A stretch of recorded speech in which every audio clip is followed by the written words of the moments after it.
Welcome back, everyone. As we all know, or at least some of us know, the NFL season is a week away. And so basically, what that means is we are grasping at straws for things to talk about. So, today, we will be getting into our QB tier list. So, obviously, you've seen this done a lot of places. We're going to rank the NFL quarterbacks on a tier of elite all the way down to the worst. Okay, they're just the worst. As we all know, we are live. If you don't know this, it's probably because you're watching late, and that's really lame. So next time, make sure you're following us on Instagram, so that way you know when we're going live. But because we're live, this gives you guys the opportunity to ask us questions. So we're going to leave a little bit of space at the end of the episode. You guys can go ahead and ask any questions you want in the chat, and Debbie will be sure to pass those along our way. So, like I said, today we're doing our quarterback tier list. We will be joined by the Harold Mansfield. He has been on the show before. He's a good friend of the show. We're excited to have him again. And at the end of the episode, right before we answer your comments, we're going to get into our last new segment, and then we'll cycle through the old ones again. Today is Matchup Madness. So we're going to take a player and put him up against other players, and we're going to decide which player we want more. It's going to be a lot of fun. Let's get right into it. Welcome to K&A Football.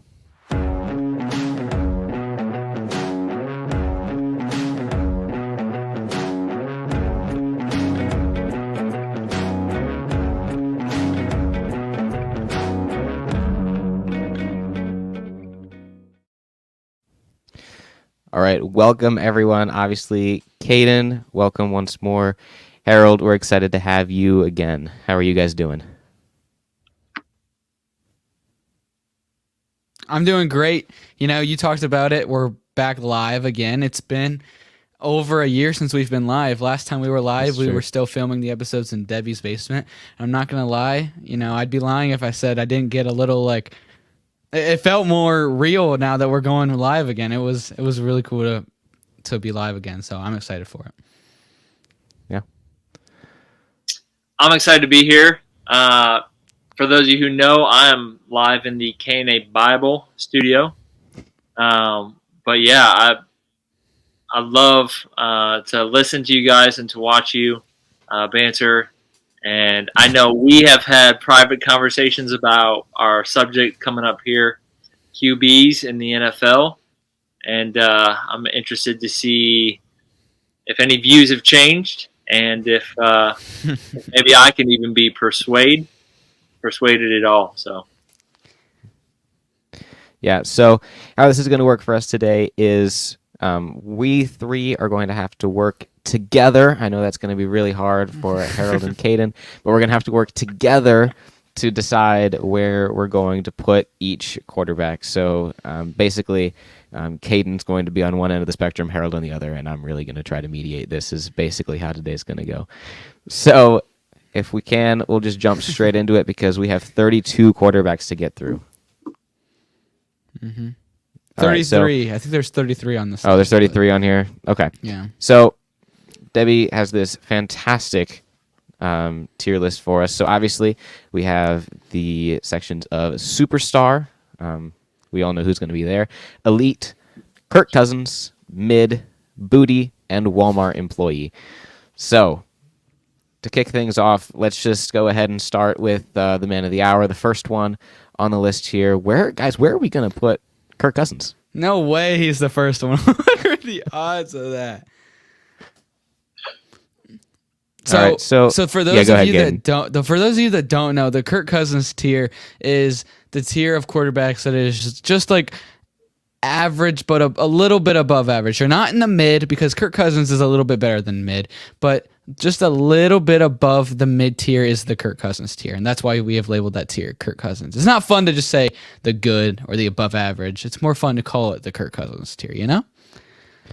Yeah, so really, does that leave only one spot for Kirk Cousins? Does he go in Superstar? No, he has to go in Kirk Cousins, in my opinion. I mean, again, Kirk Cousins isn't mid by any stretch of the imagination, but he's not an elite QB. He just ever has been, and I don't ever see a world where he makes that jump. I see a world where like you're able to put maybe enough weapons around him and maybe give him a defense that's good enough to make a deep playoff run, but he's not. I'm sorry to say this, Kurt, if you're watching, but I don't see a world where you are playing in the Super Bowl, brother. Yeah, putting Kirk Cousins in the Kirk Cousins category is some expert analysis there. I'm glad that we've started off with some great consensus going on. I'm sure Kirk is very mad. He is a big fan of the show, so. Yeah. All right, next up. I think this one could have a little more controversy just because we don't have a tier labeled Caleb Williams. But Caleb Williams, rookie, he is playing for the Chicago Bears this year. Over the last couple of years, the Bears have not had great success. Bring in a rookie quarterback, see what he can do. Can he switch things up from Justin Fields? Let's see. Harold, what do you think about Caleb Williams? Honestly, can I see the tiers again? Because to me, this all depends on who Caleb Williams decides to be. I mean, it seems like not that long ago, I was watching him after a heated battle in a USC jersey, sitting on a wall, like crying into, the arms of his mother, I think it was. And I'm not trying to be cruel or mean, right? That's not why I'm bringing that up. But what I'm saying is, in that game, he played atrociously. Like, it was not a good game for him. I forget how many picks he had. They squandered that game away. And I know everyone is so high on him, not just his rookie season, but he's an incredible athlete. Okay, I'm not taking that away from him. But to me, if you get this incredible athlete with a mentality to win and to persevere, he could be Kirk Cousins or he could be elite. If you get Caleb Williams from USC in a big game, not just a game you should win, but a big game, he might be booty. No, yeah, I feel like that's kind of fair. Kadin, do you agree? Or I know that you're a little bit higher on Caleb Williams than I am. I don't know about Harold. Yeah, I talked about it last week. I'm really high on both of the first two picks in this year's rookie draft.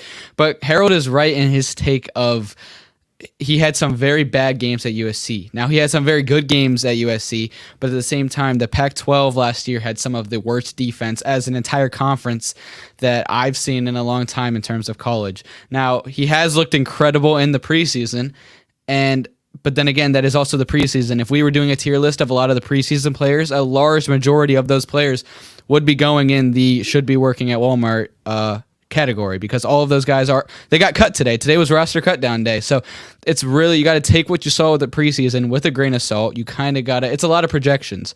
I am high on Caleb Williams. I think he's going to be good. And I think he has an incredible supporting cast around him as well. So I think it's obviously he's a rookie. We're not putting him in this superstar or elite category. I think his ceiling this year is a Kirk Cousins tier. But I think if he has a very bad season, he could be in the booty category. But I personally don't see him that low.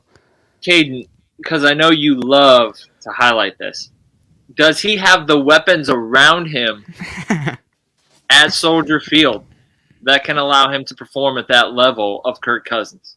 I think he has incredible weapons around him this year. He's got DJ Moore, who I think is a pretty consensus top 15, borderline top 10 wide receiver.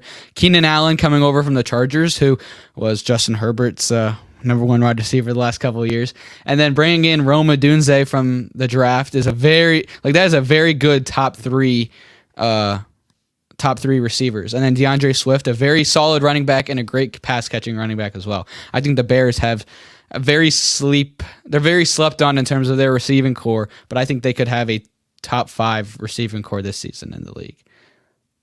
Yeah, I think these are both really great points. For me, I think that, like you said, Kadin, Harold, I think you said it too. I think that his ceiling for this year is going to be the Kirk Cousins category. I would struggle to put him in the mid tier. So for me, I would like to see him in the Kirk Cousins category. Do you guys like that, or would we like to see him in the mid tier? I'm cool with the Kirk Cousins tier. if they were saying that's his ceiling, then I'm okay with it. Now, if we go back and watch this episode at the end of the season, I would not be surprised to see him in the mid category, or maybe worse. Yeah, but I'm okay with it. Cool. All right, moving on here.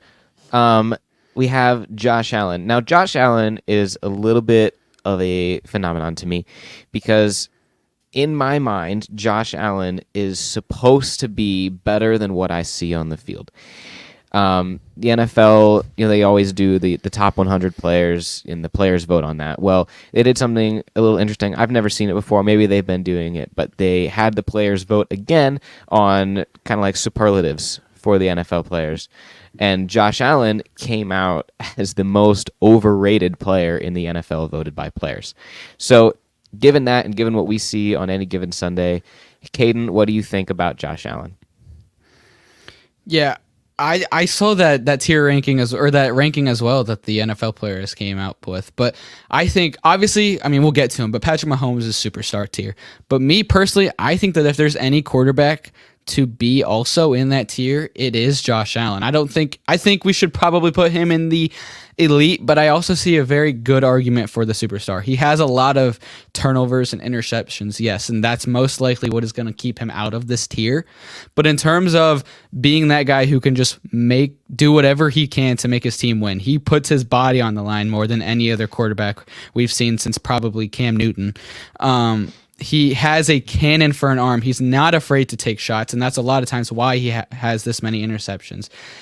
The Bills, I've been a big anti-Josh Allen guy. I just don't think that he's able to get past the big game, and that's because they're playing against the Chiefs every year and because of these turnovers. But if there's a quarterback that's just going to do anything he can to make sure his team's going to win, it's going to be Josh Allen. And I think he could easily be superstar tier, but most definitely at least elite.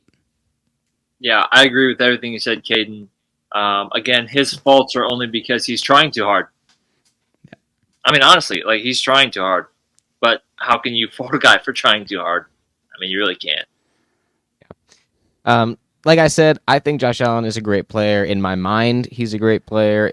You see those interceptions, you see the turnovers, you see the bad decisions, and you scratch your head a little bit. But that doesn't change the fact that he does get them to the AFC Championship game, or at least the game before the AFC Championship game, almost every year. This year they don't have Stephon Diggs, but like I said last week, I don't think that's going to hinder them as much. Stephon was not really a part of that offense in this last year, and they still got as far as they could in the playoffs. So I have no problem sticking Josh Allen in the elite tier, and like Kadin said, there's an argument to be made for superstar, but for me it's the turnovers and the decision-making that keeps him in elite. I like it. All right, then we have Trevor Lawrence. Good luck. Harold, what's your take on Trevor? So Trevor Lawrence is my fantasy football QB. I'll just throw that on the table. Now, I'm in a 32-man league, so it's not like I could pick the cream of the crop, let's be honest. But for me, Trevor Lawrence is in that Kirk Cousins tier. He's not elite. He does enough with his feet and with his arm and with what he has around him to get to the playoffs. We saw that last year. And I don't know if they're going to make that jump to make a deep run or to make it to the Super Bowl.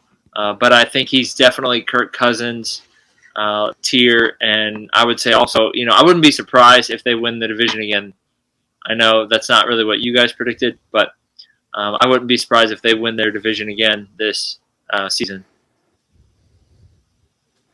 I agree with that. Thoughts? I very much agree with that. I think he was obviously coming out of college projected to be the next guy, like the most highest, the most beloved prospect we've seen since Andrew Luck.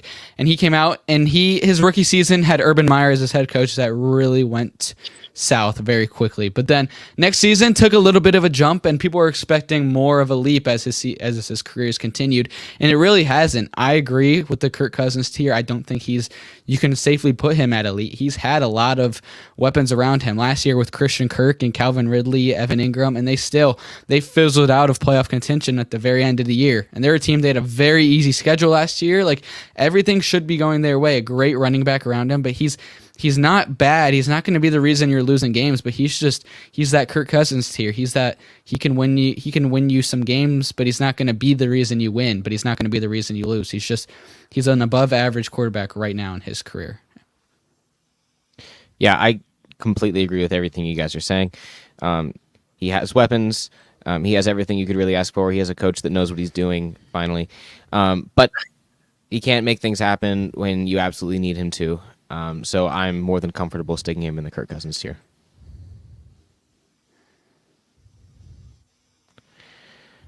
All right, now, Jared Goff. He's our next guy on the list here.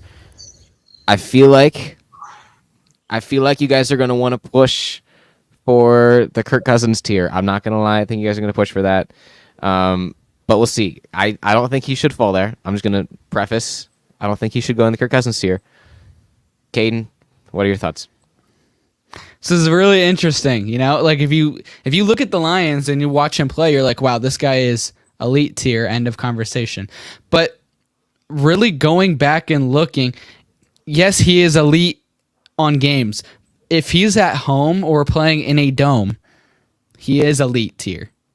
If he has an offensive line, he is elite tier. But if you give him a game that is outdoors, if you give him a game with a little bit of pressure, he becomes, now we're not going to put him here obviously, but he becomes borderline booty tier. His differences from playing in a dome with a lot of protection up front to playing outdoors with a bad offensive line is so drastic.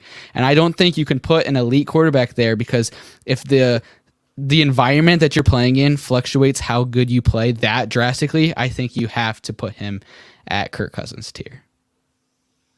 And Kadin, you're probably going to be astonished, but I agree. I mean, because honestly, we have not disagreed yet. I'm loving this. If there was a tier that should be added to this blocking system, it should be game manager tier. Because to me, that is what Jared Goff is. As long as he doesn't do anything dumb, as long as he doesn't get down by too many touchdowns, as long as he doesn't start to panic, because he does not have the athleticism that Josh Allen has to lose or win you a game. No. He needs to manage the game, make the right decision, and fall in line with whatever the coach's plan is in order to win the game and not do anything dumb. So to me, he epitomizes game manager. I'm not going to say he's in the mid tier, but I will agree to put him in the Kirk Cousins tier. But no way I could put him any higher than that. I love the name the Kirk Cousins tier, by the way. Whoa, we changed it. Oh, it's not changed. There anymore. Oh, what? Debbie, what'd you do? Debbie, why'd you change it? All right, well, Debbie's fixing that. I understand that you guys want to put him in the Kirk Cousins tier, and I feel like with a vote of 2-1, he's probably going to end up in the Kirk Cousins tier. In my mind, I see what you're saying, Kadin, but I want to put him in the elite category. He has played out of his mind the last 2 years. His move to Detroit was exactly what he needed. He's been playing so well. And let us not forget that very early in his career, he went to the Super Bowl. He did not win. But in that Super Bowl game, Todd Gurley was supposed to be the offense for them. Todd Gurley then ended up not playing the majority of that game because I don't know why. No one really knows why. And then Todd Gurley's career completely fizzled out. Todd Gurley's supposed to be the offense, and Jared Goff single-handedly kept them competitive in that game for 2.5 of the 4 quarters. Okay. Well, the only reason they were competitive in that game is because the Patriots scored 13 points. The Rams only scored 3 points in that Super Bowl. Yeah. Where are you putting Matthew Stafford? I mean, if we want to jump to that, we can, because Matthew Stafford took basically that same team, but he came home with the chip. So if you're going to put Kirk Cousins, a couple years later. Are you going to put Matthew Stafford in the superstar category? I'm not putting Matthew Stafford in the superstar category. Matthew Stafford does not belong there whatsoever. Stafford is better than Jared Goff, right? Yeah, that's a very good take. All right, fine. But the very similar. I mean, Cooper Kupp made a leap with with Matthew Stafford, but they didn't have Todd Gurley that year. They didn't have. I don't even remember who their running back was. Was it Cam Akers? I think it was Cam Akers that season. So that's a big drop off from running back, and they had Todd Gurley that season, but that whole playoff run, they had no Todd Gurley. They had him and C.J. Anderson really helped them on their way to that Super Bowl through the playoffs. I mean, plus, to be honest, if I even think about this as a Browns fan, would I take Josh Allen tomorrow? Of course. Would I take Jared Goff with the same enthusiasm in the same tier? No way. Sorry. Yeah. Playing outdoors in Cleveland in that weather in the winter, I wouldn't. No. Hey, with our new stadium, we'll get to play inside all the time. All right, Jared Goff in the Kirk Cousins category. Fine. Whatever. All right, we don't need to discuss. Patrick Mahomes, where's he going? Superstar. Walmart employee. No, yeah, you wish. Patrick Mahomes, obviously the best quarterback in the league. I think he will be better than Tom Brady, but that's a take for another time. Gardner Minshew. Where are we putting him, guys? Booty. Oh. I mean, I'm okay with that. I wouldn't put him any higher than mid. I would agree. I think he's mid or below, but I would go booty. I mean, he took the Colts to the verge of the playoffs last year. He wasn't supposed to play. He's a very high-end backup quarterback. And last year with the Colts, he stepped up in Anthony Richardson's absence and took them to a game away from making the playoffs, but okay, I think mid is very fair because a backup quarterback taking a team with not the greatest situation around him, not the greatest receivers, a very good running back, but I think taking a team that close to the playoffs, that's better than booty. I think that's a very fair mid category. I would tend to agree here. Obviously, I think that Gardner Minshew is a very Ryan Fitzpatrick-esque kind of player, where it's like, again, he's not necessarily going to win you games. He could be the reason he loses you games, but overall, as long as he does his job, keeps the stash, Minshew mania keeps rolling, I'm perfectly comfortable throwing him in mid. Yeah. Honestly, do we want to add a game manager in between Kirk Cousins and mid or below mid? Or because I see a lot of guys coming up at least that we could throw in that category. I knew it. I know exactly what you're thinking. I know who he's going for. We're not going to let you do that, Caden. We're keeping the game manager tier out of it just so you can't throw him in there. All right. Well, he's going to be mentioned. No. Yeah. Well, he's going to be mentioned. All right. Next up on the list here, I can't see it because. All right. There we go. Sam Darnold. He has had a roller coaster of a career. He has been all over the place. Where are we putting him here? I think, for me at least, his ceiling, absolute ceiling, best form of Sam Darnold we could ever hope for, is mid. So for me, I want to see him in the booty category. I don't think he deserves anything higher. Mm-hmm. I think there is the Sam Darnold that we have seen for his entire career has been Walmart employee, but I think he has the best situation that he has going into a season with Justin Jefferson as his wide receiver 1 and Jordan Addison as his wide receiver 2. And I think he has been thrown in very bad situations, but he is still so terrible. So I think booty is very fair. I mean, he has seen ghosts, and he willingly said that during an NFL game, and that's... Harold, be comfortable throwing him in booty? Oh, I'm comfortable throwing him in booty. Yeah. What team is he playing for? The Vikings? Vikings this year, yeah. Yeah, that's what I thought. I thought they had a different quarterback, but apparently not. Yeah, well, too soon for that. All right. Here's where it's really going to go down, guys. It's going to be a 2v1. We're ready for the fire. We're ready for the smoke. We'll go to Harold first, then we'll pivot to Kadin, then we'll come back to me because we can't let Kadin have the last word. Brock Purdy, Harold, what are your thoughts on him? He's elite. No way. We will not be putting him in the elite cat. Okay, sorry. You can talk. All right, Harold, why are we throwing him in elite? You saw my genuine reaction with the whole... I'm just curious if somebody can help me because, I'm not as smart on the football side, but how many Super Bowls has Brock Purdy been to? I think there's one. Okay. How many deep playoff runs has he made? 2. Okay.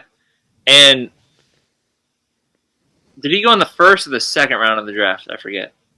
Oh, I'm pretty sure he went last pick, the 7th round, actually. Right. They call him Mr. Irrelevant, don't they? They do. That's what they call him. Yeah.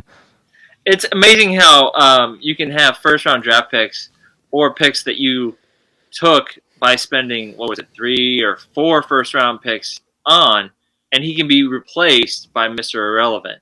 Now, I know Kadin's going to say, well, he has all these weapons. He doesn't have to be good. Well, he still has to be good. I mean, he has to be better than Jared Goff. Right? I mean... No, he doesn't.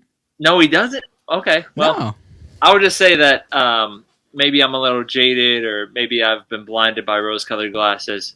But I would definitely say Brock Purdy is at least elite. I don't think I could put him any further down than the Kirk Cousins realm. But I don't think he overperforms because of his weapons. I think his career is still young. He has a lot to show and a lot to prove.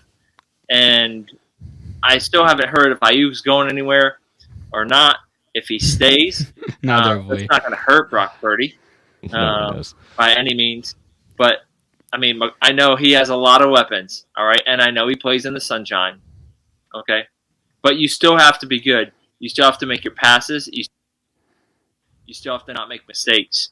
And I think he's already proven that he can do that.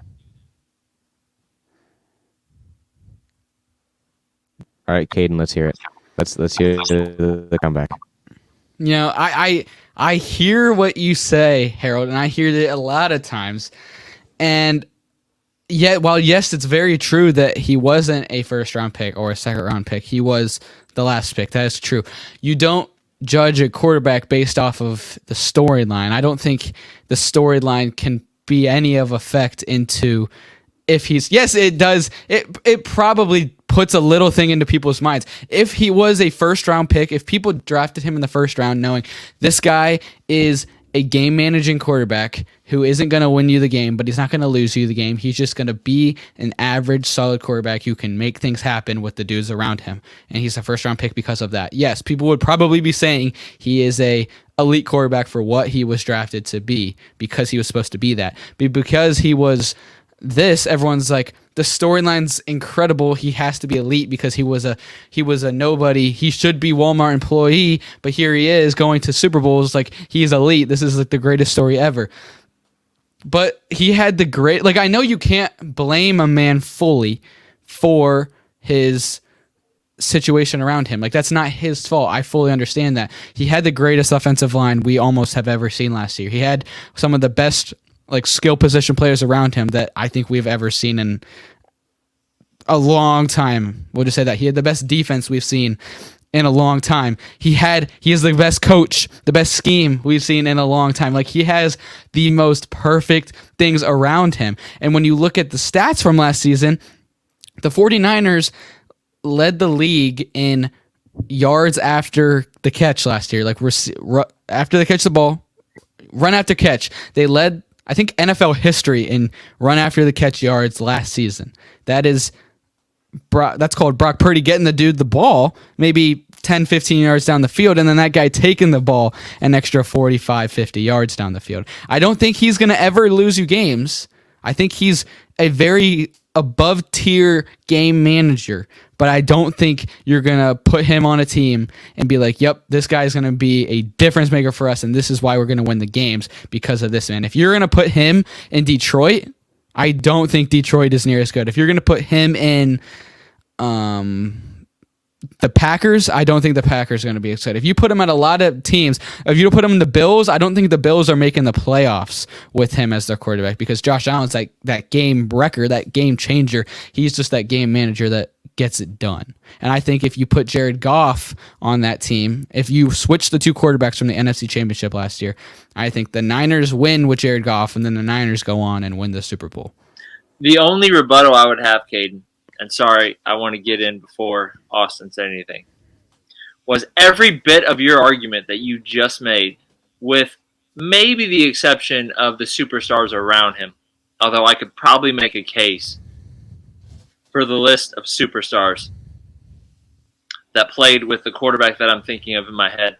All of the same accusations were made for years about this QB. I know who. This QB is regarded as the greatest of all time.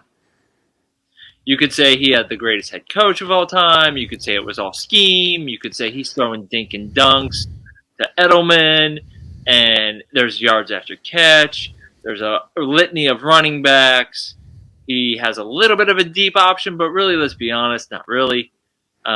He has a great tight end that he throws to. He has a proficient offensive line. He always has a classy defense that outperforms most other teams. But it doesn't matter. It really doesn't matter. Because if you're going to make that argument that Tom Brady is the GOAT, knowing all the things that you know, you can't make the argument that Purdy is a bum. Because all those same factors are pretty much equal. Right. But what separated Brady is then Brady left New England. He left his coach. He left all of his receivers that he had in New England for all those years. And he went in his first season in Tampa Bay, went and won a Super Bowl with Tampa Bay. Right. And So until Brock Purdy goes and wins a Super Bowl, a singular Super Bowl with the Niners, I can't say that he is an elite quarterback. I think these are both very fair. I can't, in good conscience, stick him in the elite category. I think that really the biggest thing that's going to define Brock Purdy's career is in the next 2 years when the 49ers decide what they're going to do with him. Obviously, right now, still on a rookie deal. They're paying him no money. So when his contract comes up, like when it's time to pay him again, do the 49ers give him a deal where they can pay him a little bit of money and keep all of the superstars? Or do the 49ers think that he's actually worth some money and they're going to pay him, compromise on the money they're able to pay their superstars? Or do they just lowball him, he leaves, we see what happens to him? I think that's going to answer a lot of questions right now in his career. He's just really, really young. We haven't seen a whole bunch of him. Obviously, the scheme, the players, everything around him is a perfect situation. So for me, can't stick him in the elite category. I don't think he's as good as Josh Allen is. I don't think he's bad enough to stick in mid. I say he's a Kirk Cousins for the time being. I think he will prove to be better, but Kirk Cousins for the time being.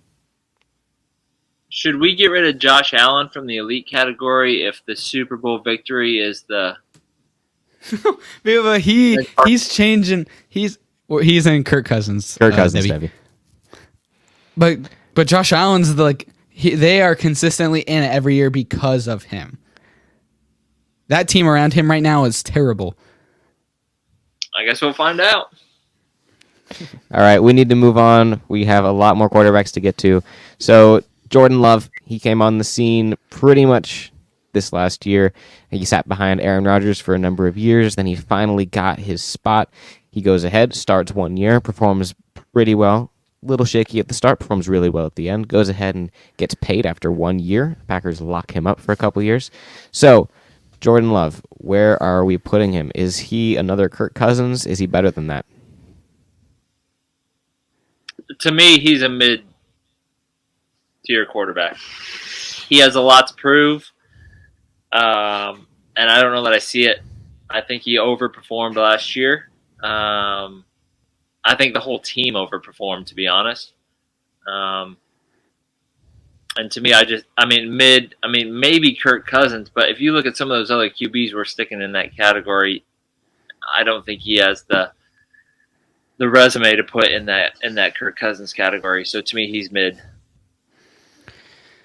Yeah, I think Jordan Love is not as good as the Kirk Cousins category, at least the quarterbacks that we have in there right now. But I don't think he's as bad as Gardner Minshew, who we have in the mid category. So I feel like we almost need a category in the middle.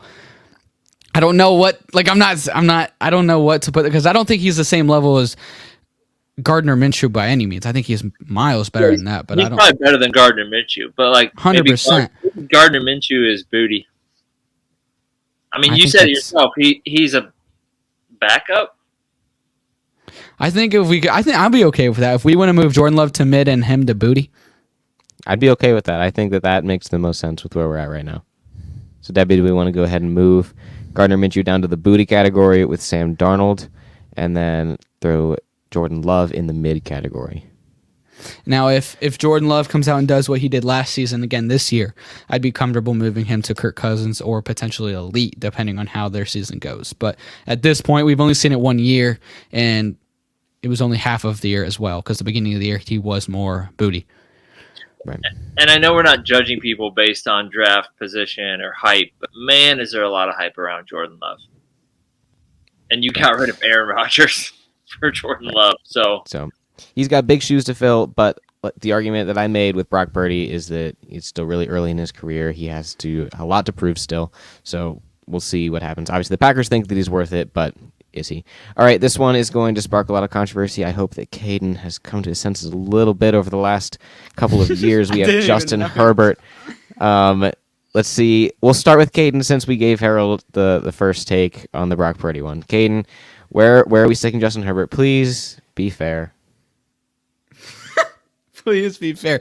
I know you guys are going to be vouching for Kirk Cousins. I would hope you're not vouching for anything lower than that. But I understand why you guys would put him there, and I'm okay if you guys do want to put him there. If I was making this ranking by myself, like for myself, I was doing all of these, I would put him in the elite, because I still think every time we have seen a healthy Justin Herbert, he has been an elite quarterback, and he a lot of times doesn't even have a lot of help around him. He's had a lot of injured wide receivers.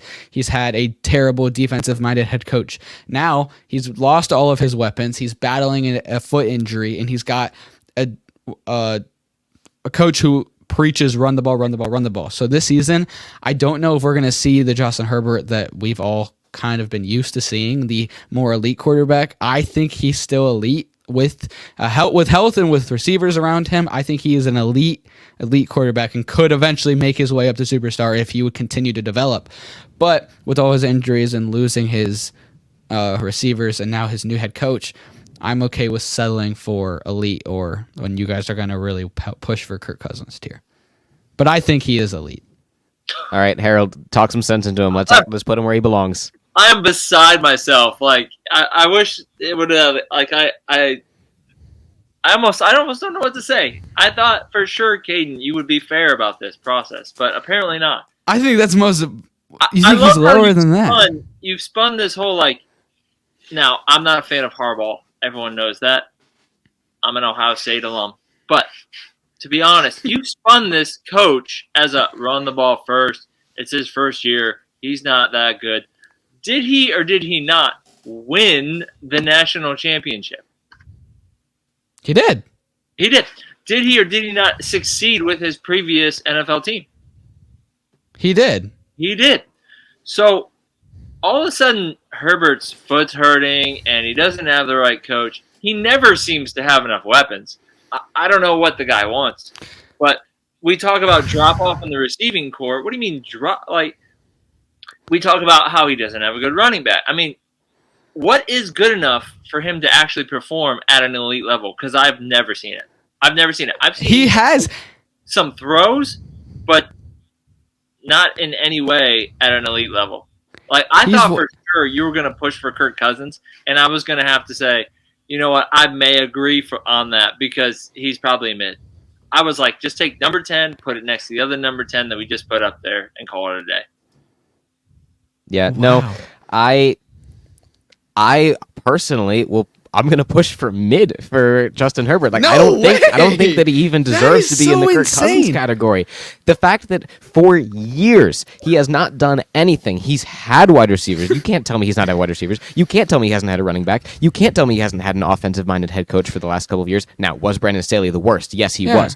But Justin Herbert has not done anything. I don't think he even belongs in the Kirk Cousins category, because Kirk Cousins was at least able to, when he didn't have weapons, when he didn't have things around him, he was at least able to manage a game enough to win games and actually make playoff runs. Justin Herbert has not done anything. Justin Herbert has been carried his whole career.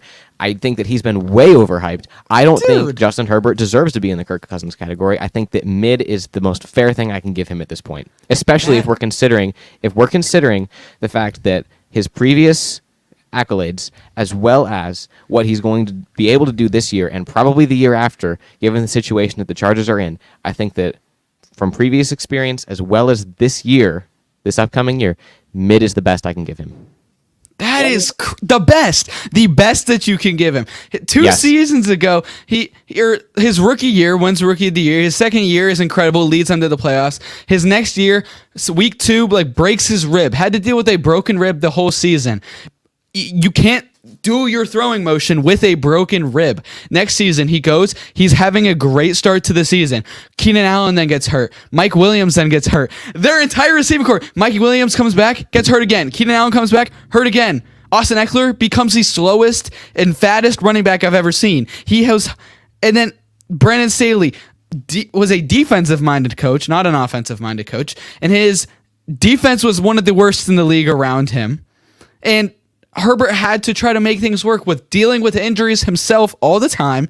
And last season, Justin Herbert towards the end of the year stopped playing. Like he just sat out the rest of the year because he was injured. They bring in Easton Stick for 1 game. They bang up the backup quarterback. They played the Raiders on a Thursday night football game. Raiders beat them 63-3 or 7 that game. Without the first game without Justin Herbert, they got shellacked by the Raiders. Is Justin Herbert playing defense that I didn't know about? That's how Justin Herbert is single-handedly intercepting balls, stopping teams from scoring 63 on him. Scoring more than 7 points he's doing, and a lot of it, there was 2 pick sixes that game, another couple of picks that started they start a guy that I've never heard of that probably belongs in a tier lower than Walmart employee, and that's your argument for why Justin Herbert belongs in the elite category. But Justin Herbert, that's not my argument, but I'm just saying you cannot put him in mid. That's not my argument, that's just a side note. I know we don't have time to get into it, but I would just say this.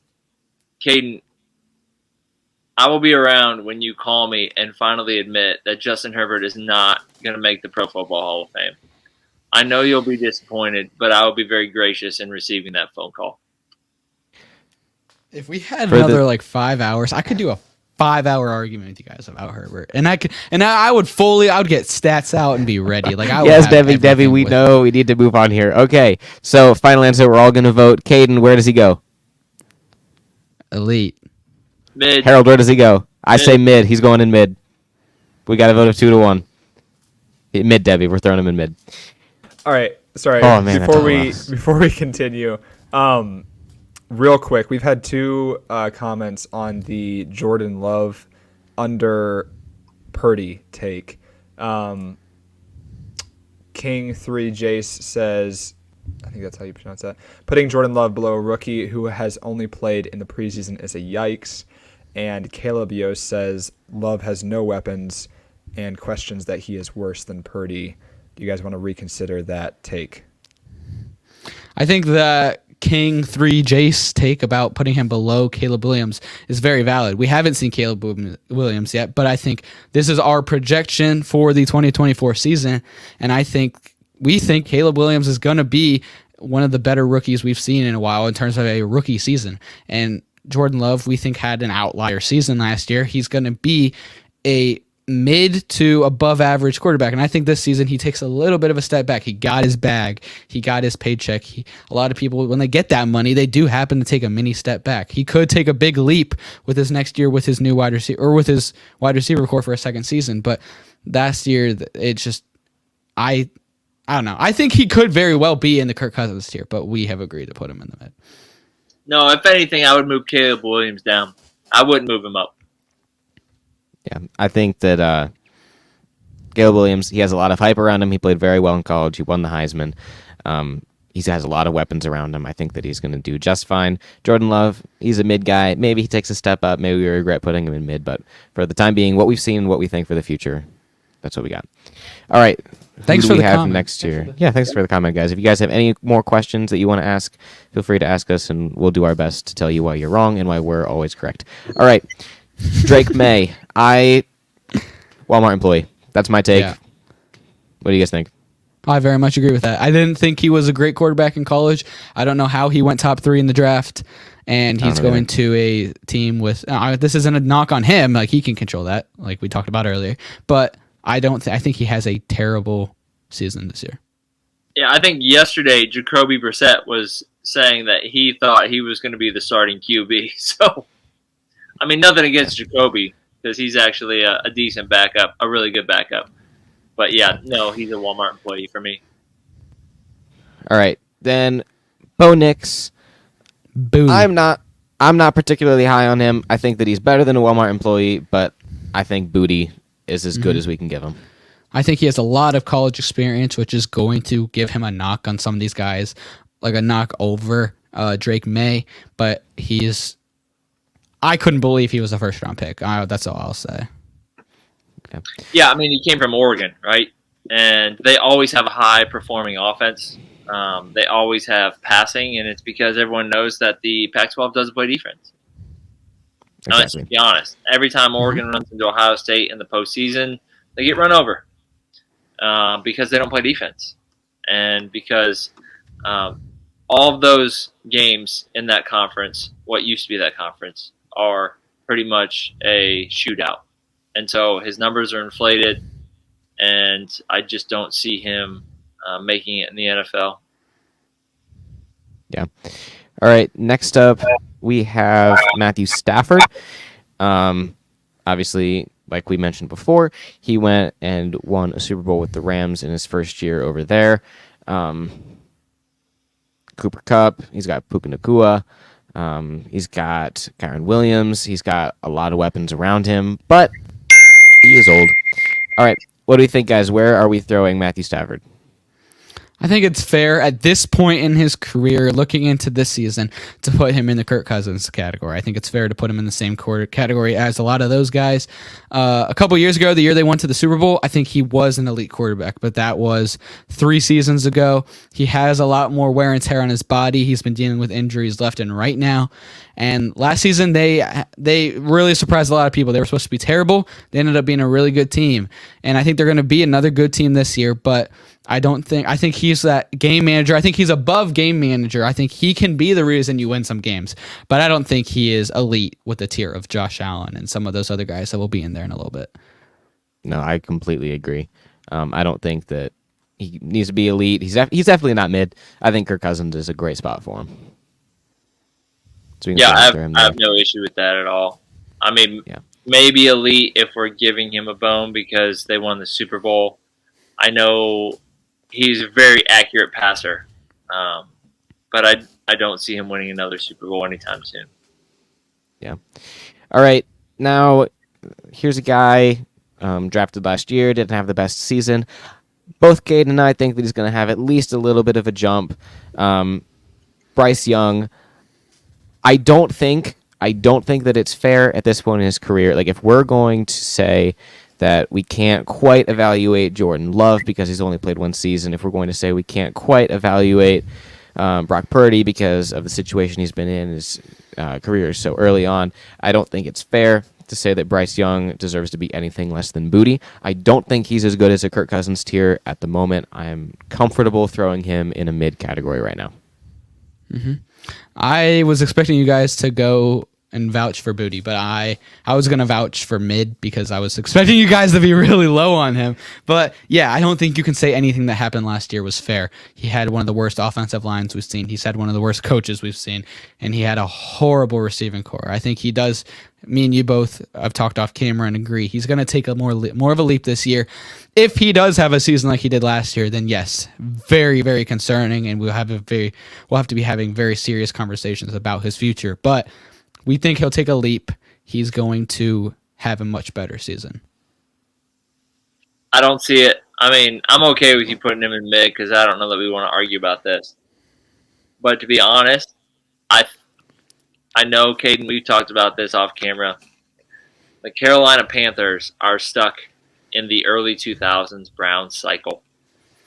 And I hate it for Bryce. If he really wants a shot, he's got to get out of Carolina as fast as possible because I don't see him getting enough weapons, to your point, which you love. I don't see him having a coach. I don't see him having the culture. And I think it's going to do real damage to him. I think he's going to get sacked a bunch of times this year. He's going to be hurried. He's going to end up making poor decisions because of it. And if they don't finish last in their division, they're going to finish just up from last. But I don't have any hope in that organization to make the right draft pick and to lead them out of that trouble land and I'm afraid he's never going to pan out because he's in a bad place. Yeah, it really boils down to the ownership in Carolina and to the management they have, and they really need to focus on getting new management so they can build for a better future. Now, segueing right in, if you guys want to build something fantastic for your backyard, you need to go visit our friends at K&F Construction. K&F Construction has been serving the Northeast Ohio community for over 16 years, specializing in composite decks. K&F Construction takes the time and effort to provide the service and product you deserve for your home. You can call K&F Construction today at 330-575-2465 for a free estimate. Again, that's 330-575-2465. You can also visit kfdex.com, which is linked in the description. K&F Construction, let us build your dream backyard. And one more time, I want to remind you guys, anyone watching live, that if you have any comments, questions, or things that we're getting wrong, feel free to comment, and we'll be sure to get to those. All right. So the next quarterback that we have here, we have Joe Burrow. And I think that there's only one spot for him. I don't think that he's as good as Patrick Mahomes, but definitely, I think that he's in that conversation with Josh Allen. I think that he has been for a couple of years, and I think that elite is a great spot for him. No, not super smart, Debbie. Bring him back down. I think elite is very fair. I think a lot of people, I talked about it, I think last week, people forget how good, healthy Joe Burrow is, and people are going to remember this season, and that is an elite, borderline superstar quarterback. Yeah. And little bit of news for you guys here, since we aren't getting to a news segment today. Ja'Marr Chase has been and will continue to hold out. We'll get to reasons why in a second. But Ja'Marr Chase is holding out because he's not getting paid the money that he thinks he's worth at the moment. He doesn't want to go ahead and get hurt and then not be worth as much the next year when his contract actually comes due, so he wants that bag right now. Does this hurt Joe Burrow as a quarterback? Probably not. I mean, he was great at LSU. He still has weapons around him. I don't think that it really affects him that much. He really hasn't been a Tyreek's down there somewhere kind of guy the way Patrick Mahomes was the last couple of years with Ja'Marr Chase. So I think that he's elite still. I don't think that Ja'Marr holding out is all that big of a deal, and I really don't think the Bengals are going to let him go. No, I don't think they'll let him go, but I think it is a big deal. I mean, I think Ja'Marr Chase is a top 5 receiver in the league, and sure, it might not hurt, like it might not make them a bottom tier team, but it's gonna hurt them. I mean, when he's there, he makes, when he's there, he elevates that offense to a top 5 offense in the league, and when he's not there, it is not the same. So I think it's a big thing. I think the Bengals should be doing all they can to make sure he's there week 1. I agree. I can agree with this. Yeah, I agree, Caden. Obviously, I would say he's elite. At the very least, what Ja'Marr Chase does for Joe Burrow is he drags that safety. He keeps the safety honest, and he takes up probably the best corner on the field also. So I think they're going to miss not having him if he doesn't make the field in time for the season. Right. So Joe Burrow in the elite category, we can all agree with that. Now, going to acknowledge the bias for the next one. We all are Ohio State fans here, but we can at least acknowledge, even if you aren't an Ohio State fan, that if this was a tier ranking of who can hand the ball off the best, J.J. McCarthy is in the elitist superstar that has ever walked the face of the earth, greatest football player of all time. However, this is a quarterback tier ranking, not a hand the ball off tier ranking, so I'm going to say J.J. McCarthy goes in the Walmart employee. I don't think you guys are going to disagree with me. No, I don't disagree. I think that's what I was talking about with Harbaugh earlier. They really just ran their way and defensed their way to a national championship. I think J.J. McCarthy threw 13 passes in the national championship. I mean, he didn't do anything, and the fact that made him my first round pick is incredible. They say, oh, he was the only Michigan QB to win a championship lately. Well, that's because he had the best defense that was in college football lately, minus Georgia, and one of the best running games we've seen. I mean, and they cheated. So that's not J.J. McCarthy. There's also that. That's a pretty big part that the people are missing. So I think he's very fair to be putting in the go watch that Connor Stallions documentary. Yeah. All right. Next up here, who do we have? Lamar Jackson. Again, Harold will not be voting on this one. Oh, Harold, you have a different take on this? This is not even okay. No. He just says he doesn't want to vote on any rap birds. I will you want to vote on rap birds? Okay. And agree that he would either be. It pains me to say this, Kirk Cousins,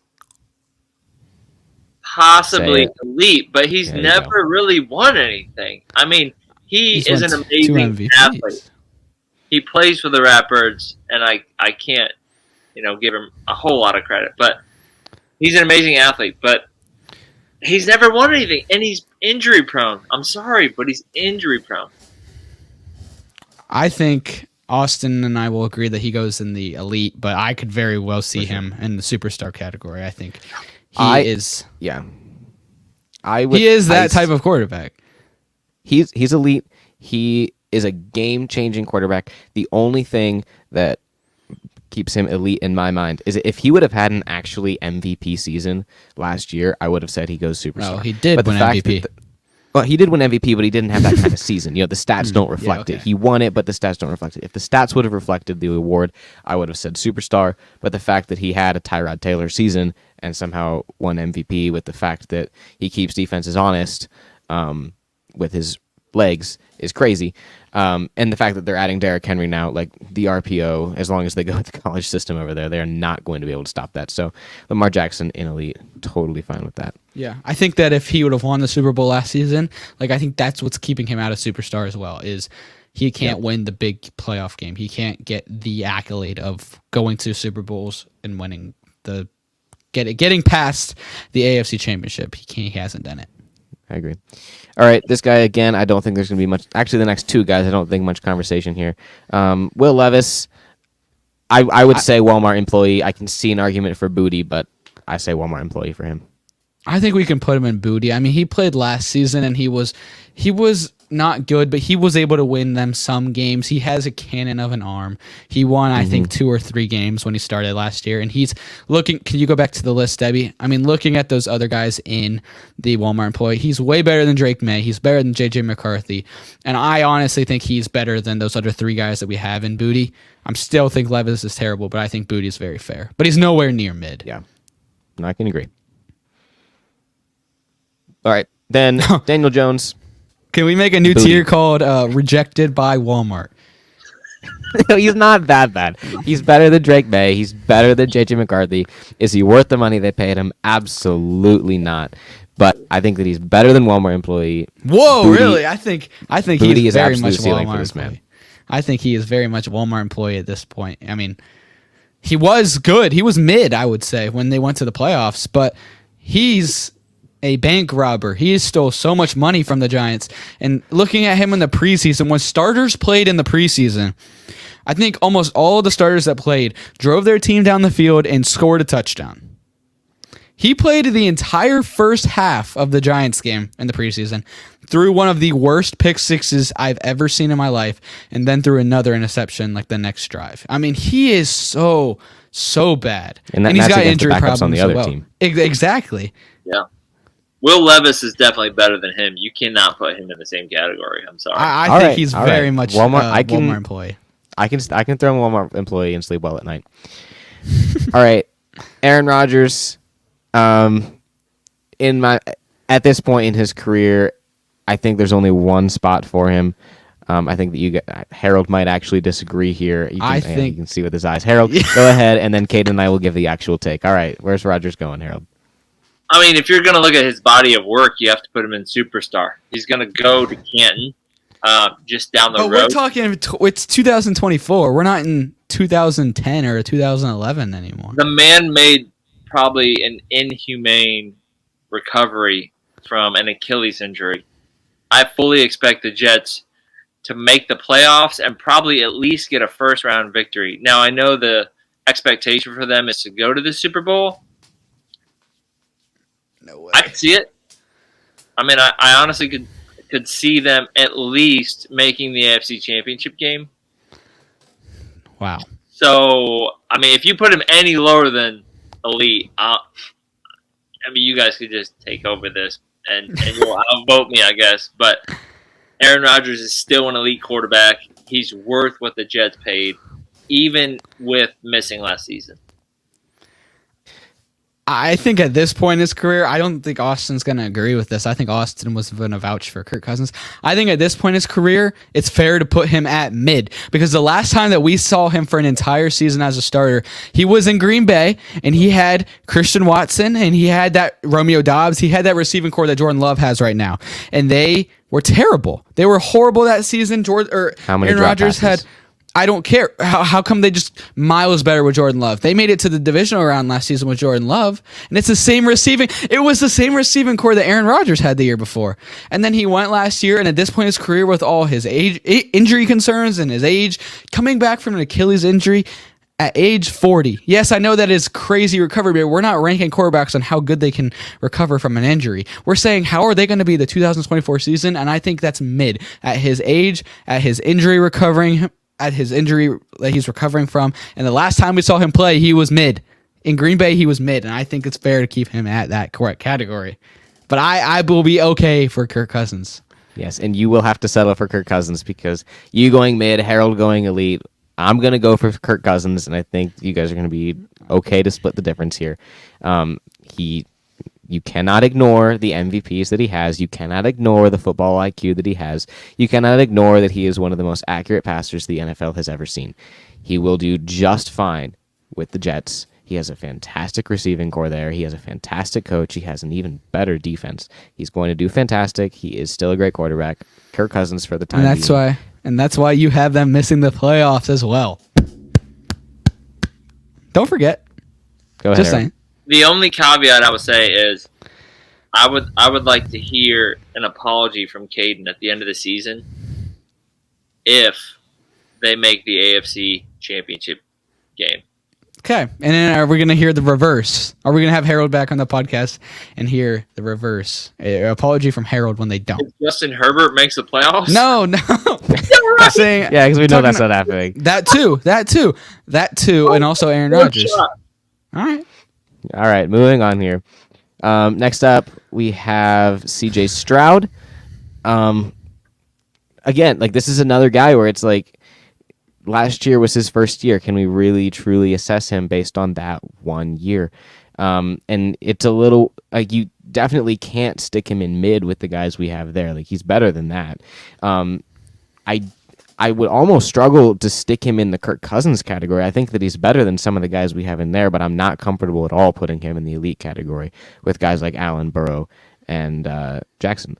So I think Kirk Cousins is the best spot for him right now, but that being said, I think that he's better than some of the guys we have in there.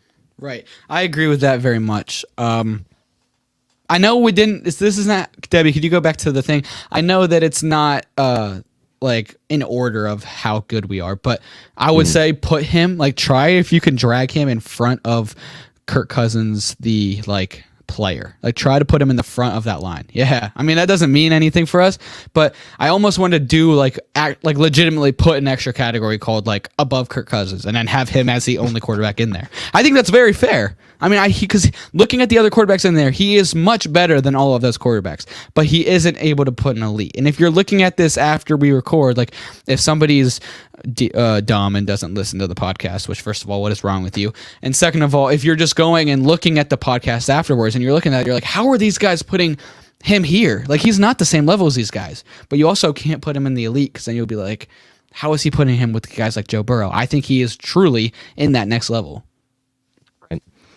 Yeah, I think this is relatively fair.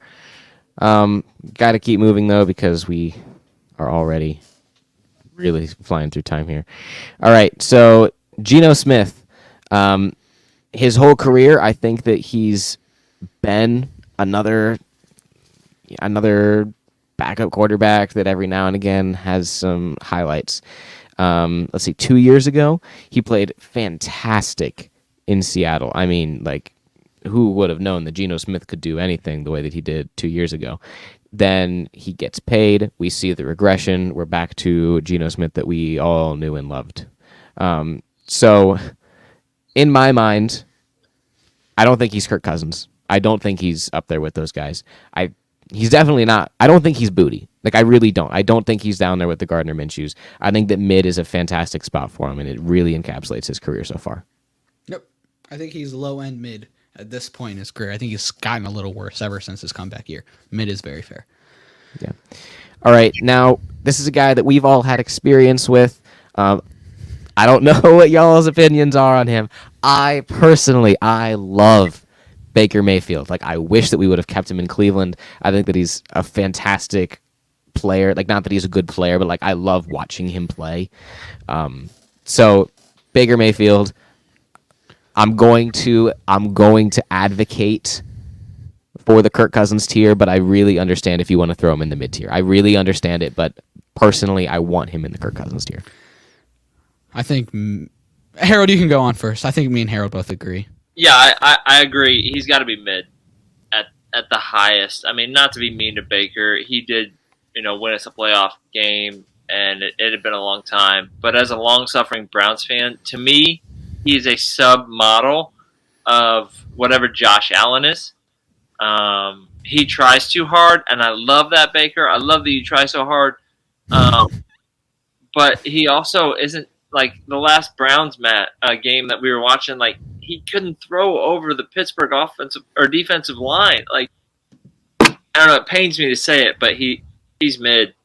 I'm sorry. I agree with that. I think they had a great scheme last year. Hey, Kirk Cousins with chains on. I love that, Debbie. That is a perfect thing for CJ Stroud. But I agree with that take very much for Baker. I think he had a great scheme last year. He had a great season, but what we've seen for his whole career and what I think last year was better than the normal Baker we're used to seeing, and I don't think we're going to see that same Baker for this season as well. Yeah. All right. I can live with mid, even though I want to see him in that Kirk Cousins tier. All right, Anthony Richardson. This guy, like, impossible. I think that he is absolutely impossible to rank right now because in the games that he did play last year, it was so up in the air. Like, on the one hand, you have the running upside of Lamar Jackson, but on the other hand, you have the throwing ability of J.J. McCarthy. So it's like, what, like, I don't know what to do with this guy. Like, if we have quarterbacks who can run tier list, it's like Lamar Jackson, Anthony Richardson, Michael Vick. But the fact that, like, he has this crazy upside, but he's also got these crazy downsides, and we didn't even get to see him last year because he got hurt, because he runs so much. Where do you even stick a guy like this? Right. And it would be one thing if he played the whole season and he was able to run as good as he did all season, right, but he threw as poor as he did. But he got hurt like week 3 or week 4 because he did not go down. He would try to run through people, and you're a quarterback and you're in the NFL. You're not at Florida playing college football anymore. I think, could you go back to the list, David? I got to see some of the other guys we have in there. I think if we're going to stick with the same, like, he hasn't even played a year, like some of the other guys who we have in there. I think putting him in mid is good because Lamar Jackson was more of, like, while he was battling the allegations of, oh, he's a running back, he doesn't know how to throw the ball. I think he was a Kirk Cousins type quarterback, maybe a little bit above. But I think when we talk about Anthony Richardson not being able to throw the ball, I mean, he can't throw the ball. I know we talked about it last week, that the Bengals were talking in preseason about we'll get to the comment. But the Bengals were talking in their training camp, like, this guy cannot throw the ball. He's just throwing to spots. He's just doing this. And that is very concerning as an NFL quarterback. You can only run so much. Defenses get used to you. Defenses can scheme for you. You got to be able to throw the ball. And with Richardson not being able to throw the ball at an elite or even Kirk Cousins level, keeps him out of that category. I'll say 2 things quick. One, I would vote for him mid, and I know Daniel the Camel is not going to like this, but he may be booty. And the reason why there's so much hype around him is because of the combine, right? I mean, the combine helped his draft stock so much, it's not even funny. And the second point that I'll make is Joe Flacco is not a stupid man. Mm-hmm. And there's a reason why he signed in Indy. Yep. Because he will probably be playing by week 6. Yep. 1,000%. Yeah. Richardson in mid, probably, like, again, hard to assess him. I would advocate for Booty, but mid is perfectly fine with me. No Daniel the Camel 4. Well, no, very, very. Daniel the Camel 4, his comment says Anthony Richardson has potential to be elite by next year. If he learns to throw the ball at an average level. That's a massive if. That's a massive if. But if he learns to throw at an average level, not an elite level, but just at an average level, he can very much be elite with his ability to run and then with an average ability to throw. He also needs to learn how to slide. That's a very big part of this because you can't be elite if you're not on the field, okay? But if he can learn to averagely throw the football and keep defenses honest and learn how to slide and avoid injury, he could very well be elite. But at this point, we don't see any of that. We see mid. I very much agree. Yeah. All right. He's sticking with mid. All right. Who do we have next? We have Jaden Daniels. In my mind, I don't think Jaden Daniels is going to be all that. I know Caden's really high on him. I don't think that Jaden Daniels is at the Caleb Williams level. Like if we're going to compare the guys that we have in the Kirk Cousins category on an apples-to-apples basis here, I don't think he's as good as Caleb Williams is. So I'm going to say that he goes in mid. We obviously haven't seen him play, but if we're going to compare apples to apples, college quarterback to college quarterback first year, I say he goes mid. I don't think he's as good. I mean, again, if this was myself, I would be putting him in the Kirk Cousins. I'm expecting, I said it last week, I think he's going to win a Rookie of the Year, and I think he's going to have a phenomenal rookie season. He is a quarterback who just as good of a phenomenal runner as Anthony Richardson. I think he honestly, at times, better runner than Anthony Richardson. He was one of the best college running quarterbacks we've seen in a long time, won the Heisman. But the difference with him is he has a phenomenal arm. His arm talent is incredible. He's dead accurate. He has a cannon, and he knows how to slide. I think he's Anthony Richardson, a little bit smaller than Anthony Richardson, but does all the things that Anthony Richardson struggles at, but he does those better. And I think he's better than Richardson. Even though he's a rookie, that's the thing that's going to keep him a little bit down. If this was next season, if he had a year of experience, I think he'd be even better. But he does have so much experience in college. I think that he's played like 4 or 5 years in college. He played college football with Brandon Ayuk. And Brandon Ayuk's been in the NFL for about 4 years now. So I think he has so much college experience, and I think that's very good for him. I think Bo Nix coming out of Oregon with all that experience is going to make him not a Walmart employee for Denver. And I think all the experience isn't going to make him mid. I think that's going to very well put him at Kirk Cousins tier. But maybe that's just me. I don't see it. I think it is just you, Caden, not to be mean. To be honest, there's a reason why he sat for so long at LSU. His name's Joe Burrow. All right. And then there's a litany of other quarterbacks that he sat behind. I can't put him really any higher than mid. I know he's a rookie, but I just don't see his game translating into the NFL. And I'm honestly really worried about him going to Washington because, again, that's another bad situation where he can end up hurt, and then you get in this cycle of you're hurt, your ownership's not great, you don't have good draft picks, you're surrounded by bad players, you get hurt again. It's just, I've seen it so many times in Cleveland. It's really sad. Yeah. So I think that we have another vote of 2-1. I'm sorry, Caden, of throwing him in the mid category. He could go to the Kirk Cousins category, but like Harold said, with the issues of going to Washington, I think is really what holds him back, as well as the rookie. Then we have Derek Carr. Booty. Nothing left to say. He's booty. Okay. He's booty, guys. I was hoping I wasn't gonna have to try to persuade you guys because I think this is a very clear one. Thank you. Yeah. All right, Derek Carr going into the booty category. And I think this guy's another quick one. Jalen Hurts, elite. I think that he's elite. I don't see any issue with putting him there. He's obviously done the Eagles a lot of favors, and then obviously adding the addition of Saquon Barkley. I think he belongs up there with those guys. Oh, man. All right, Deshaun Watson. Oh, my goodness, man. Look, you can see Harold's shirt. You can see the stuff around me. We're both diehard Browns fans. And I've been trying for years now to defend Watson, and unfortunately, I don't think that it's. I don't know. I want him to have a good year. I don't know if it's actually going to happen. I can't even advocate to throw him in the Kirk Cousins tier. I think that mid would be the best we can do, and I honestly would even understand if we threw him in booty. It's really sad. We spent so much money on him, and he's dog water.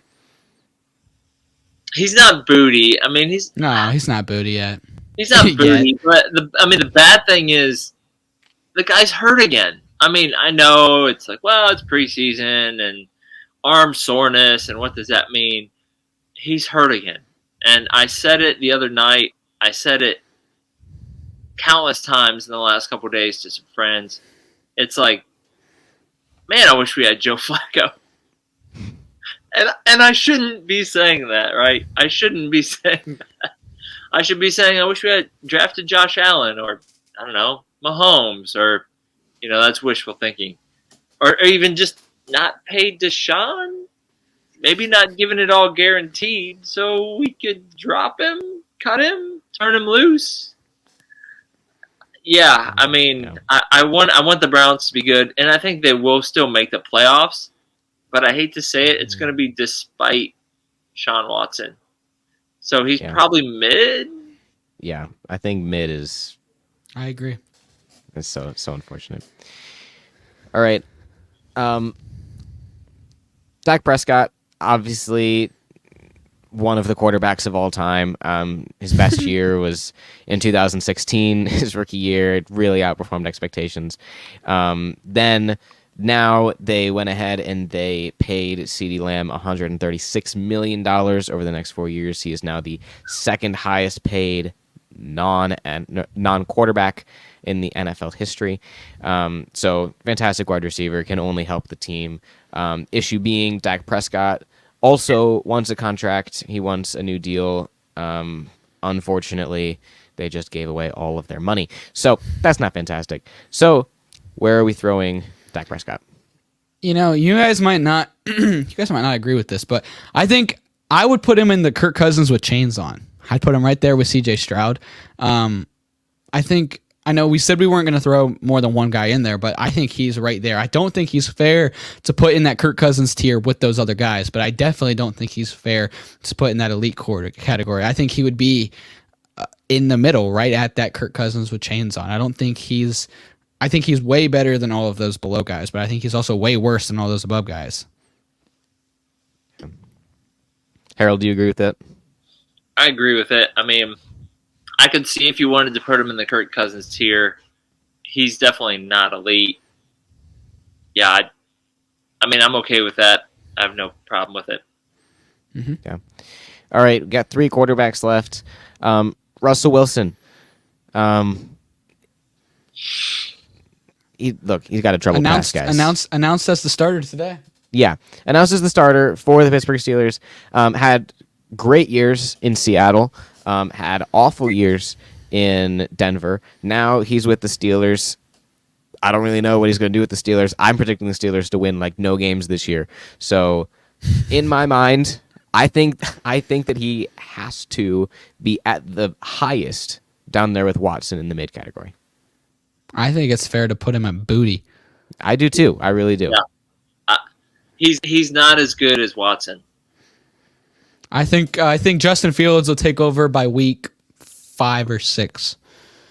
Then it'll come back to Russell Wilson. It's just going to be a revolving door of those two guys for the next 18 weeks. All right. Tua Tagovailoa, or Tua Tagovailoa, as I like to call him. I think... I don't know. Well, I'll leave it up to you guys. Harold, what are your takes on Tua? Again, I think Tua is very hard. He's surrounded by weapons. His coach is obviously offensive-minded, high IQ, dedicated to the game. The problem is Tua gets hurt. And the problem is I still am not convinced as to what Tua is. Maybe he's Kirk Cousins with chains on if we want to crowd that category. Yeah. But even then, I don't know if he's as good as Dak Prescott. I honestly, I don't know if he is. I think he's Kirk Cousins with chains on. I agree with the Kirk Cousins with chains on. I think he's right there in that category with both of them. Yeah, I think that, I don't think that he's necessarily as good as Dak Prescott. I would honestly say I don't think he's necessarily as good as CJ Stroud. But I don't think he deserves to be in the category with some of the guys we have in Kirk Cousins. I think he's better than most of those guys. So I know that we said we're only going to CJ Stroud, but we made the category and we can do what we want. It's our show. So we're going to put Tua at the with chains on. All right. Last guy, Kyler Murray, really interesting. Another guy, he's got great legs, decent arm, kind of short. Hurt last year, came in, performed pretty well actually, and now he's got a brand new wide receiver in Marvin Harrison Jr. And I think he's going to be a great wide receiver. Is he going to help the team? Definitely. But the team around him is going to be not great. What are we thinking for Kyler here? I think he's Kirk Cousins. I think last season, the Cardinals were supposed to be terrible, and he came back mid-season from his ACL injury, and the Cardinals ended up being a very competent team, and that's due to the fact of Kyler Murray returning. I think we're going to see a good season out of him, a fun Cardinals offense, and yeah. Harold? I mean, I don't see it. I'm okay with it if that's where you want to put him, but I don't see it. The guy doesn't even know what the play he's running is, right? So I think the hard part is I really feel bad for Harrison Jr. because it's like Marvin's going to be beating his head against the wall because I just don't see Kyler being able to memorize the playbook and to be able to throw some of the routes that Marvin's accustomed to receiving from an Ohio State quarterback that's not even going to start this year, which is kind of sad.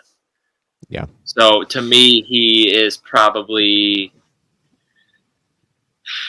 mid. Yeah. I think that he definitely is mid, but I do think that he is better than Richardson. I think that he's better than Herbert, actually, and Kate's not here to defend it right now. I don't think that he's necessarily better than Jordan Love, so I can't really say I want to throw him in that Kirk Cousins category. For the time being, I say that mid is fair. I say we throw him there in mid, and time will tell. But really, this year will tell what kind of quarterback Kyler Murray is going to be. So that's our quarterback tier list. Obviously, you guys take a look at that. If you have anything you agree with, you're like, yeah, K&A Football, where they're really good at their jobs, they know what they're doing. They're really good at football. Then obviously, tell your friends. But if you don't think that, then you're wrong. But let us know why, and then we can tell you why you're wrong. This being said, Harold, thank you so much for joining us. It was an absolute pleasure having you again. Yeah, I loved being here. Thank you for having me. The only thing I'll say, and I know you guys aren't doing this special segment tonight, but I forgot to mention earlier when we were talking about Deshaun Watson, my Hail Mary for the season is that Deshaun Watson makes it through the season without getting hurt and missing a game. Yeah, that absolutely will not happen. We all know that he's not even actually injured when he says he is. He knows that he has the bag. He's just going to pretend to be injured, going to get out of there with his bag. Harold, thank you so much again for joining us. We'll be sure to have you soon on the show again. We'll see you around. All right. That's it for the quarterback tier ranking. Please stick around. We're going to take a quick break, and then we're going to come back with Matchup Madness.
are here for the new segment we like to call Matchup Madness.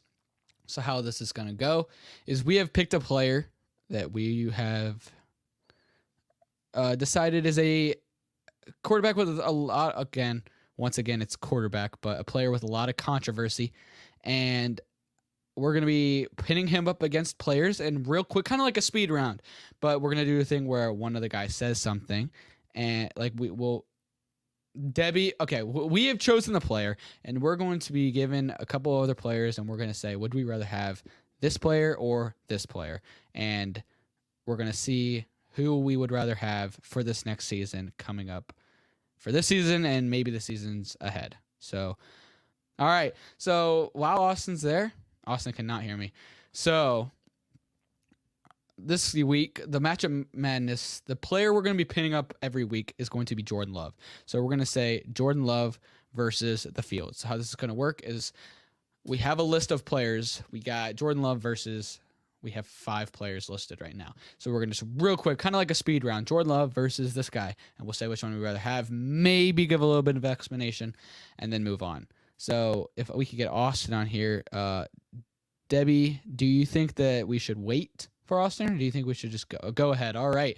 So this is great because Austin can't be here to tell me that he thinks I'm wrong. So Jordan Love is the player. First up, we have Jordan Love versus Tua.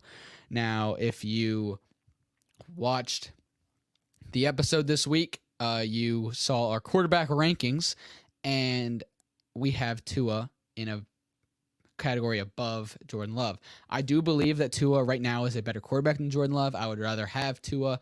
I think he's shown a lot. He can't get past that first playoff game. So once he can do that, it'll be great for Tua and his legacy, but I still am picking Tua above of Jordan Love. Next up, we have Jordan Love versus Jared Goff. Here, I will be going with Jared Goff as well. I think he has, we talked about again, you can see all of what we think of all of these quarterbacks more deep in our quarterback rankings that we just talked about in our episode for the week. So if you're just watching this little short on YouTube, go ahead and watch the episode. So Jared Goff, we all believe is a good quarterback, depending on his situation. He has great games when he plays in enclosed dorms. He does great with good offensive line play. But when he's outside and when he feels a little bit of pressure, he tends to struggle. You know, I really am close to picking Jordan Love on this one, but I am going to go Jared Goff. I think Jared Goff is a very solid, above average quarterback. I also think Jordan Love is solid, but I think Jared Goff is who I'd give the nod to here. Next up, we have Justin Herbert. Now, this is great that I'm by myself because I am picking Justin Herbert. I am high on Justin Herbert if you listen to the podcast. Austin, I can tell you right now, if Austin was still here, he would say he would pick Jordan Love in this situation, but he's not here to say that. So next up, we have Kyler Murray. Wow, I'm realizing right now. I'll say it afterwards. Kyler Murray. I'm actually picking Kyler Murray in this one. Austin and Harold were very low on Kyler Murray as they put him in our rankings. And I'm pretty high on Kyler Murray. I think he's going to have a great season. I talked about in the episode. I'm picking Kyler Murray over Jordan Love here. And then Jordan Love versus CJ Stroud. And what I am realizing is I didn't think about this as we planned these players, but I'm picking every single one of these players over Jordan Love. I'm picking CJ Stroud here. I think he had a phenomenal rookie season. And if he can have an extension of that rookie season, he's going to be a top tier quarterback, right? We chose him in our tier called Kirk Cousins with chains on, which is just above the Kirk Cousins, just above the average tier and just below the elite tier. But if he has a season like he did last year, he will very much well be in the elite tier. So I'm picking CJ Stroud above him here. And Austin, I think, is still not here. And if that's the case, right. Okay. So thank you guys for listening to this episode of K&A Wow, I almost said the K&A Bible. Thank you for listening to this episode of the K&A Football Podcast. Hang on. We had a comment earlier that we need to get to, and I think it's an interesting comment from Daniel the Camel. He asks, wrong one.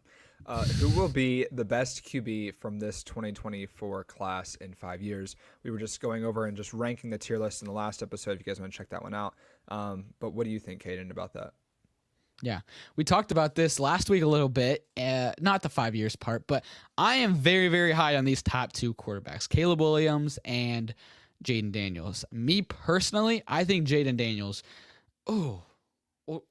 I'm still going to go with Jayden Daniels, but I think both of them are going to be in the top 5, top 10. Okay, maybe not top 5 quarterback conversations in 5 years. I think all of the other QBs 5 years from now, way out of the league. I think that they'll be terrible. Maybe last 2, maybe 3 seasons, and then they'll be done. But I think Jayden Daniels and Caleb Williams will be in contention for top 10 quarterback every single year by the time 5 years rolls around. I think Jayden Daniels has a little more concern because, one, he is in Washington, which has not produced much as a franchise, and he has a lot of rushing upside, but at the same time, that gives him a lot more injury upside. But then looking at Caleb Williams, he's in Chicago, who has not produced a 4,000-yard passer in its entire franchise, and so that's not a good recipe for success in Chicago. But I think both of them will get those franchises over the hump. I think they're both going to be good. My answer is Jayden Daniels. I think Austin's, if I were to assume, would be Caleb Williams, but I think they're both going to be phenomenal quarterbacks. And now, thank you for the comment, by the way. Thank you for everybody who commented on today's live episode. And today was a fun time. It was our first episode being back live again. And I think we're going to be back to live every week that we record now. So that's going to be it for this week of K&A Football. Thank you very much for listening. And next week, at this time, we will be posting and filming and live streaming our week 1 pick'ems. The week 1 is next Thursday. Starts next Thursday. It's a great time. We're super excited for it. We will see you guys next Wednesday. Thank you for watching.